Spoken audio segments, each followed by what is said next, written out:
மனுஷன் நம்மை நடத்த முடியாது, கர்த்தர் தான் நம்மை நடத்த வேண்டும். ஒரு அல்லேலூயா சொல்லுங்களேன். மனிதர்கள் நம்ம என்ன செய்ய முடியாதுங்க, நடத்த முடியாது. ஸ்தோத்திரம். கர்த்தர் தான் நடத்துவார். சரிங்களா? கர்த்தர் தான் நடத்துவார். அப்போ இந்த உலகத்தில் நாம் எவ்வளோ மனுஷன் மேலே எவ்வளோ நம்பிக்கை வச்சாலும் நம்முடைய தாயை விட நம்மை நேசிக்கிறதுக்கு இந்த உலகத்தில் வேறு யாருமே கிடையாது. அல்லேலூயா சொல்லுங்களேன்.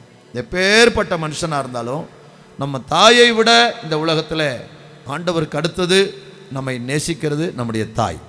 அல்லேலூயா சொல்லுங்களேன். அப்போ அந்த தாயை விட ஆண்டவருக்கு அடுத்ததாக அவர் நம்மளை நேசிக்கிறாங்க. அவங்கள விட நம்மளை நேசிக்கிறவங்க யாருமே கிடையாது. ஆனால் அவங்களுக்கு கூட ஒரு நாட்களில் அவங்களுடைய ஆயுசு காலங்கள் வந்ததுன்னா, சோத்திரம், என் பிள்ளைக்காக நான் வாழ்கிறேன்னு அவங்க வாழ முடியாது. அவங்க ஓட்டத்தை முடித்து நம்ம என்ன செஞ்சிருவாங்க, விட்டுட்டு போயிடுவாங்க.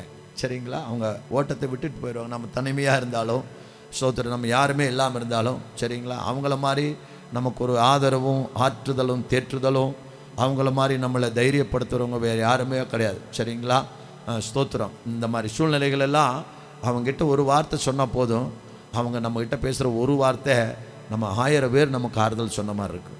ஒரு அல்லேலூயா சொல்லுங்களேன். நான் இந்த மாதிரி சோர்ந்து போயிட்டோமா, இந்த மாதிரி பிரச்சனைமா அப்படின்னு சொன்னால் அவங்க சொல்கிற அந்த ஒரு வார்த்தை நமக்கு 1000 பேர் ஆறுதல் சொல்கிற மாதிரி இருக்கும். ஆனால் இன்றைக்கி நம்ம சொல்லக்கூடிய நிலைமையில் அவங்க இல்லை. அவங்கள இடத்துல நம்ம சொல்ல முடியாது. அப்போ அப்படி நாம் நம்பினவர்கள், அப்படி நம்புகிறவங்களே நம்மளை விட்டுட்டு போயிடுறாங்கன்னா, மற்றவங்களை நம்ம என்ன செய்ய முடியாதுங்க, சொல்லவே முடியாது. மற்றவங்களை நம்ம சொல்லவே முடியாது. மற்ற மனுஷர்கள் அப்படி நம்புகிறவங்களே நம்மளை விட்டுட்டு போயிடறாங்கன்னா, அதனாலே நம்மை ஒரு நாளும் கைவிடாமல் அவருடைய கிருபையை தந்து நடத்துகிற ஒரு ஆண்டவர். அல்லேலூயா. தகப்பனும் தாயும் கைவிட்டாலும் என்னை கர்த்தர் சேர்த்து கொள்ளுவார். அல்லேலூயா.